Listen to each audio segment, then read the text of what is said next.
সকালে ঘুম ভাঙতেই ছেলে আমার ঘরে ঢুকল। বলল, মা, রাতে তোমাকে নিয়ে স্বপ্ন দেখেছি। আমি কৌতূহলী হলাম।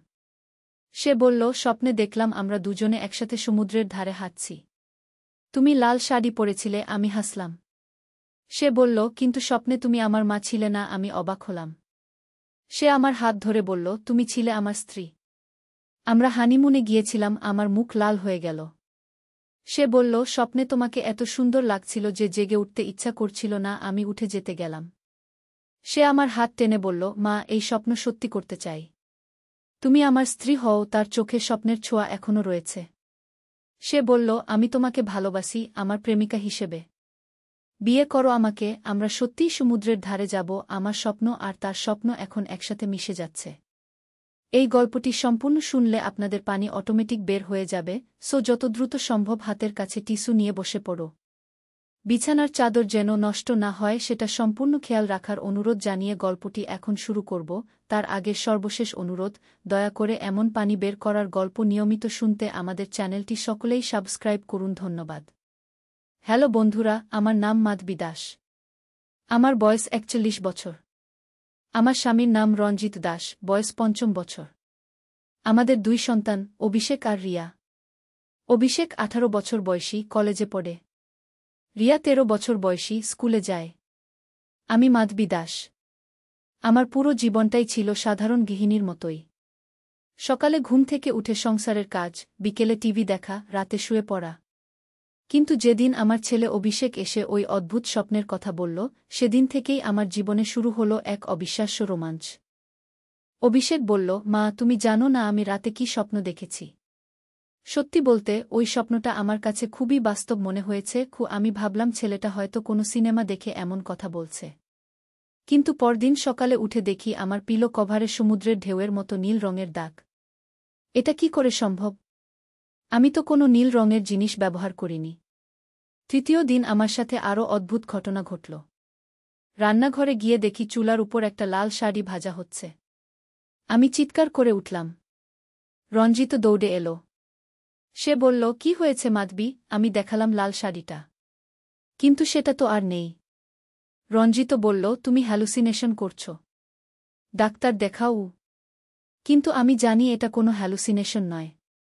কারণ ঠিক তখনই অভিষেক রান্নাঘরে এসে বলল, মা, তুমি কি লাল শাড়ি পরে সমুদ্রের ধারে যেতে চাও? এর মানে সেও কিছু একটা দেখেছে। চতুর্থ দিনে আমি ঠিক করলাম এই রহস্যের গভীরে যাব। অভিষেকের কলেজ থেকে ফেরার সময় আমি তাকে বললাম, তুমি ঠিক কি স্বপ্ন দেখেছ? সব খুলে বলো। কুশে একটু লজ্জা পেল। তারপর বলল, মা, আমার স্বপ্নে আমরা দুজনে একটা পুরাতন দুর্গে গিয়েছিলাম। সেখানে একটা গুপ্ত কক্ষ ছিল। আর তুমি? তুমি সেখানে একটা রানীর মতো সাজ পরেছিলে। রানীর সাজ? এটা আরও অদ্ভুত। আমি বললাম, আর কি দেখেছিলে? সে বলল, সেই দুর্গে একটা পুরাতন ম্যাপ ছিল, যেটাতে একটা গুপ্ত ধনের সন্ধান ছিল। আর তুমি বলেছিলে যে এই ধন আমাদের পরিবারের গু। আমার মাথা ঘুরে গেল। আমাদের পরিবারের কোনো পুরাতন ইতিহাস নেই। আমার বাবা-মা দুজনেই সাধারণ কৃষক ছিলেন। কিন্তু হঠাৎই আমার মনে পড়ল আমার ঠাকুমার একটা পুরাতন ট্রাঙ্ক। সেটা বাড়ির চিলেকোঠায় রাখা আছে। সন্ধেবেলায় আমি চিলেকোঠায় গেলাম। ধুলোমাখা সেই পুরাতন ট্রাঙ্কটা খুললাম। ভেতরে পেলাম কিছু পুরাতন কাগজপত্র, একটা সোনালি চেইন, আর একটা হাতে আঁকা ম্যাপ। আমার হার্টবিট বেড়ে গেল। ম্যাপটা দেখতে হুবহু অভিষেকের স্বপ্নের মতো। ম্যাপে দেখানো হয়েছে আমাদের গ্রাম থেকে ১০ কিলোমিটার দূরে একটা পুরাতন দুর্গ। আর সেখানে লেখা দাস পরিবারের গুপ্ত সম্পদ। আমি রোমাঞ্চিত হয়ে উঠলাম। এর মানে আমাদের পরিবার সত্যিই কোনো সম্ভ্রান্ত বংশের ছিল। পরদিন সকালে আমি রঞ্জিতকে সব বললাম। সে প্রথমে বিশ্বাস করল না। কিন্তু যখন ম্যাপটা দেখল তখন সেও অবাক হয়ে গেল। সে বলল, তাহলে চলো আমরা সেই দুর্গে যাই। অভিষেক আর রিয়াকে নিয়ে আমরা রওনা দিলাম। গাড়ি চালিয়ে ১০ কিলোমিটার গিয়ে দেখি সত্যিই একটা পুরাতন দুর্গ আছে। কিন্তু সেটা প্রায় ভেঙে পড়েছে। আমরা ভেতরে ঢুকলাম। দুর্গের ভেতরটা খুবই অন্ধকার। আমাদের ফোনের টর্চ জ্বালিয়ে এগিয়ে চললাম। হঠাৎই অভিষেক বলল, মা, এই জায়গাটা তো আমার স্বপ্নের মতো। সত্যি, জায়গাটা অভিষেকের বর্ণনার সাথে হুবহু মিলছে। আমরা একটা গুপ্ত দরজা খুঁজতে লাগলাম। ম্যাপ অনুযায়ী সেটা দুর্গের পূর্ব দিকে থাকার কথা। প্রায় 1 ঘণ্টা খোঁজাখুঁজির পর রিয়া একটা অদ্ভুত পাথর খুঁজে পেল। সেটা চাপ দিতেই দেয়ালে একটা গুপ্ত দরজা খুলে গেল। ভেতরে ঢুকে আমরা একটা সিঁড়ি দেখতে পেলাম। সেই সিঁড়ি দিয়ে নিচে নামতেই দেখি একটা বিশাল কক্ষ। সেই কক্ষের মাঝখানে একটা পাথরের সিন্দুক। আমার হাত কাঁপছে। আমরা সিন্দুকটা খুললাম। ভেতরে ছিল অগণিত সোনার মুদ্রা, হীরার গহনা আর একটা চিঠি। চিঠিটা আমার প্রপিতামহ লিখেছেন। তিনি লিখেছেন যে তিনি এই সম্পদ আমাদের পরিবারের ভবিষ্যৎ প্রজন্মের জন্য লুকিয়ে রেখেছেন। কিন্তু চিঠিতে আরও লেখা ছিল যে এই সম্পদ নেওয়ার আগে আমাদের একটা পরীক্ষা দিতে হবে। সেই পরীক্ষা হল আমাদের পরিবারের সবচেয়ে বড় শক্তি প্রমাণ করা। হঠাৎই সিন্দুকের ভেতর থেকে একটা আওয়াজ এলো। একটা যান্ত্রিক কণ্ঠস্বর বলল, দাস পরিবারের উত্তরাধিকারীরা, তোমাদের পরীক্ষা শুরু হয়েছে। তোমাদের এই কক্ষ থেকে বের হতে হলে 3টি ধাঁধার সমাধান করতে হবে। প্রথম ধাঁধা ছিল, যা দেখা যায় না কিন্তু অনুভব করা যায়, যা ছুঁয়ে দেখা যায় না কিন্তু হৃদয়ে রাখা যায়, সেটা কি? আমি সাথে সাথেই বললাম, ভালোবাসা। ও কক্ষের দেয়ালে একটা সবুজ বাতি জ্বলে উঠল। দ্বিতীয় ধাঁধা, যা ভাগ করে দিলে বাড়ে, যা দিয়ে দিলে কমে না, সেটা কি? রঞ্জিত বলল, জ্ঞান। ও আরেকটা সবুজ বাতি জ্বলল।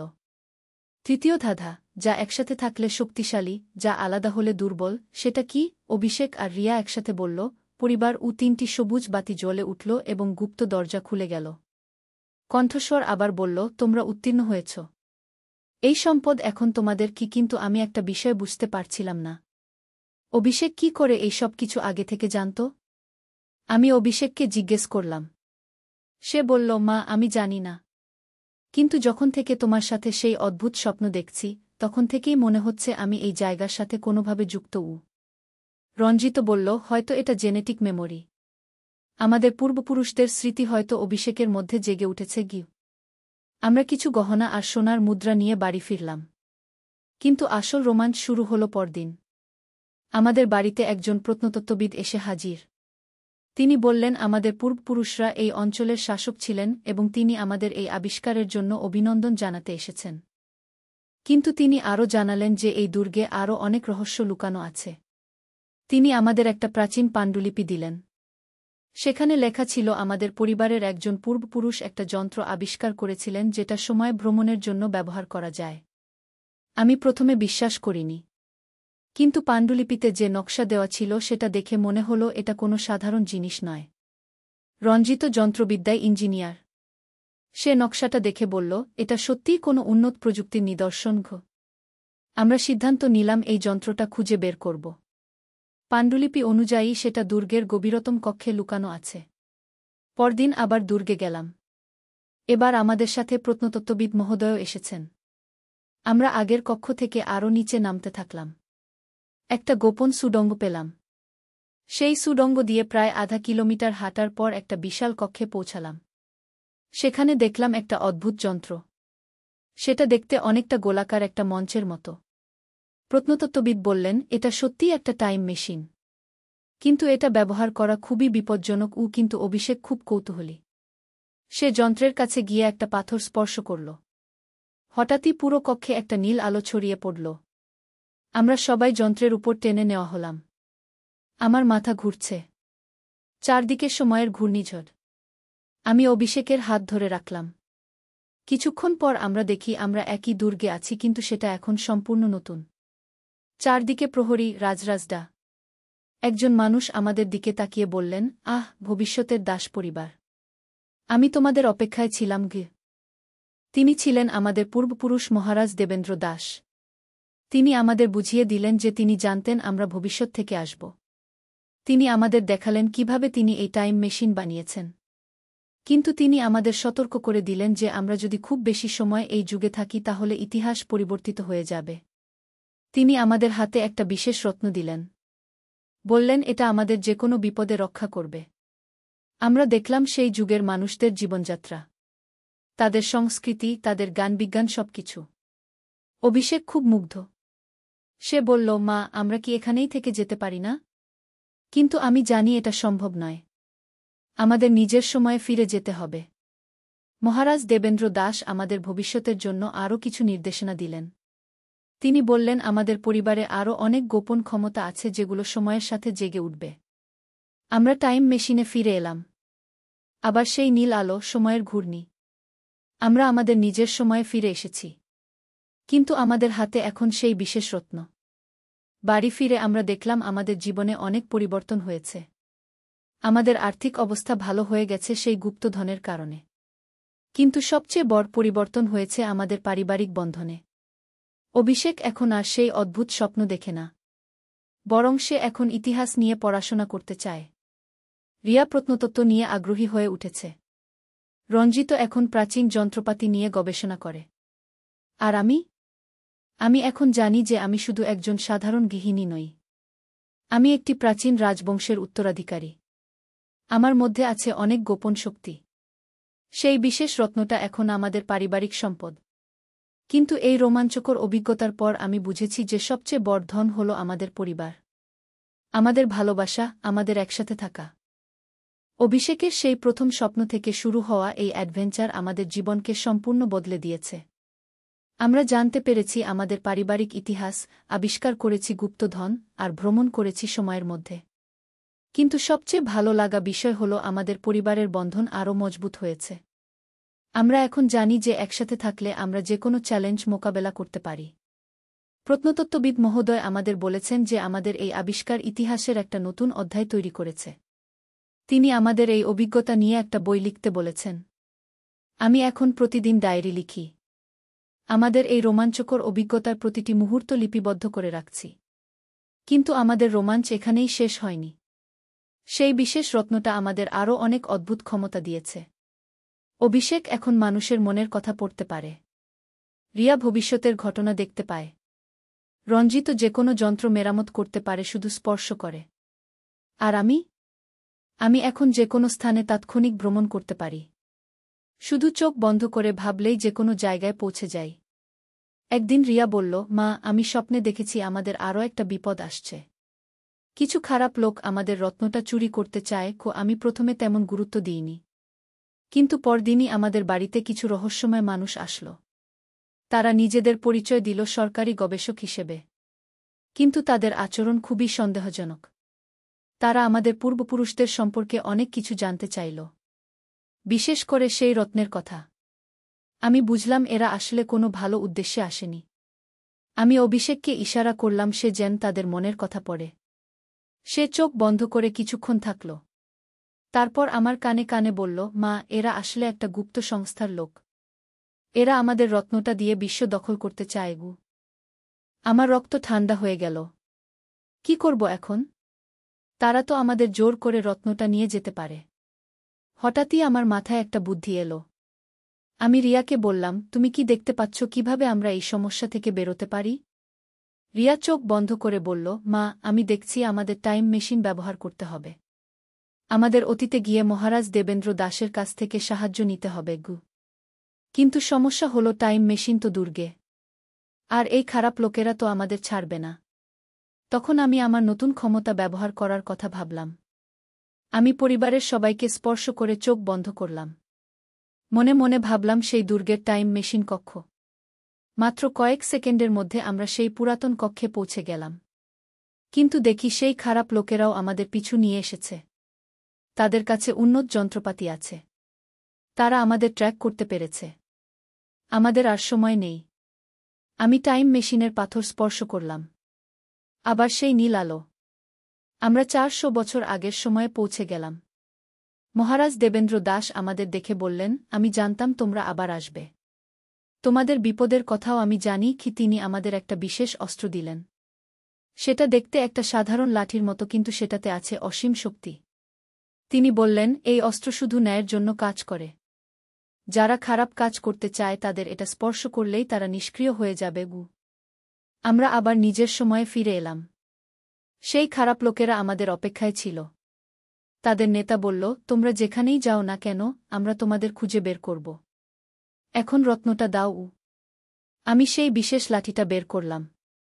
মহারাজের দেওয়া অস্ত্র। আমি লাঠিটা মাটিতে ঠুকতেই পুরো দুর্গে একটা সোনালি আলো ছড়িয়ে পড়ল। সেই খারাপ লোকেরা সবাই মাটিতে পড়ে গেল। তারা নিষ্ক্রিয় হয়ে গেছে। হঠাৎই তাদের নেতার শরীর থেকে একটা কালো ছায়া বের হয়ে এলো। সেই ছায়া বলল, তোমরা ভাবো জিতে গেছ? আমি হলাম প্রাচীন এক অশুভ শক্তি। আমি 1000 বছর ধরে এই রত্নের অপেক্ষায় ছিলাম। আমি বুঝলাম এটা শুধু মানুষের লোভ নয়। এটা একটা অতিপ্রাকৃত শক্তির বিরুদ্ধে লড়াই। সেই কালো ছায়া আমাদের দিকে এগিয়ে আসছে। তার স্পর্শে দুর্গের পাথর গলে যাচ্ছে। রিয়া চিৎকার করে বলল, মা, আমাদের সবার শক্তি একসাথে করতে হবে। আমরা সবাই হাত ধরাধরি করে দাঁড়ালাম। অভিষেক মানসিক শক্তি, রিয়া ভবিষ্যৎ দেখার ক্ষমতা, রঞ্জিত যান্ত্রিক বুদ্ধি, আর আমার স্থান পরিবর্তনের ক্ষমতা। আমাদের 4 জনের শক্তি একসাথে হতেই সেই বিশেষ রত্ন উজ্জ্বল আলো ছড়িয়ে দিল। সেই আলো সেই কালো ছায়াকে ঘিরে ফেলল। ছায়াটা চিৎকার করে বলল, এটা সম্ভব নয়। পারিবারিক ভালোবাসা আমার চেয়ে শক্তিশালী হতে পারে না। কিন্তু আমাদের ভালোবাসা সত্যিই তার চেয়ে শক্তিশালী। সেই কালো ছায়া ধীরে ধীরে মিলিয়ে যেতে লাগল। শেষ পর্যন্ত সে সম্পূর্ণ অদৃশ্য হয়ে গেল। সেই খারাপ লোকেরা জ্ঞান ফিরে পেল, কিন্তু তারা এখন আর খারাপ নয়। তাদের মন থেকে সেই অশুভ প্রভাব চলে গেছে। তারা আমাদের কাছে ক্ষমা চাইল। আমাদের এই অভিজ্ঞতার পর আমি বুঝেছি যে আমাদের পরিবারের আসল শক্তি হল আমাদের একসাথে থাকা। আমাদের ভালোবাসা। সেই রত্ন, সেই গুপ্তধন, এমনকি সেই টাইম মেশিন, এসব তো শুধু বাহ্যিক জিনিস। আমাদের সবচেয়ে বড় সম্পদ হল আমাদের পারিবারিক বন্ধন। অভিষেকের সেই প্রথম অদ্ভুত স্বপ্ন আমাদের জীবনে এক বিরাট পরিবর্তন এনেছে। কিন্তু সবচেয়ে ভালো পরিবর্তন হল আমরা এখন একে অপরকে আরও গভীরভাবে বুঝি। আমি মাধবী দাস, একজন সাধারণ গৃহিণী যিনি হঠাৎই আবিষ্কার করলেন তিনি একটি প্রাচীন রাজবংশের উত্তরাধিকারী। কিন্তু এই সমস্ত রোমাঞ্চকর অভিজ্ঞতার পরও আমার কাছে সবচেয়ে মূল্যবান জিনিস হল আমার পরিবার। অভিষেক এখন ইতিহাসের ছাত্র। সে আমাদের পূর্বপুরুষদের নিয়ে গবেষণা করছে। রিয়া প্রত্নতত্ত্ববিদ হতে চায়। রঞ্জিত প্রাচীন প্রযুক্তি নিয়ে কাজ করছে। আর আমি এখনও সেই গৃহিণী। কিন্তু এখন আমি জানি আমার ভেতরে কত শক্তি লুকিয়ে আছে। শুধু আমার একার নয়, আমাদের পুরো পরিবারের। প্রতিদিন সকালে উঠে আমি সেই বিশেষ রত্নের দিকে তাকাই। সেটা এখন আমাদের ড্রয়িং রুমে একটা সুন্দর শোপিসের মতো রাখা। কিন্তু আমি জানি এর ভেতরে কত রহস্য, কত শক্তি লুকিয়ে আছে। কখনো কখনো অভিষেক বলে, মা, আমাদের কি আরও অ্যাডভেঞ্চার হবে? আমি হাসি। কারণ আমি জানি জীবনটাই একটা বড় অ্যাডভেঞ্চার। প্রতিদিনের ছোট ছোট ঘটনাও রোমাঞ্চকর যদি আমরা সেটা পরিবারের সাথে ভাগ করে নিতে পারি। আমাদের এই গল্প এখানেই শেষ। কিন্তু আসলে এটা শেষ নয়, এটা একটা নতুন শুরু। অভিষেকের সেই অদ্ভুত স্বপ্ন থেকে শুরু হয়ে আমরা পেয়েছি এক নতুন জীবন। একটা পরিবার যেটা জানে তাদের ইতিহাস, বুঝে তাদের শক্তি, আর সবচেয়ে বড় কথা, একসাথে থাকার গুরুত্ব। আজ রাতে ঘুমোতে যাওয়ার আগে আমি আবার সেই প্রথম দিনের কথা ভাবছি, যেদিন অভিষেক এসে আমাকে তার স্বপ্নের কথা বলেছিল।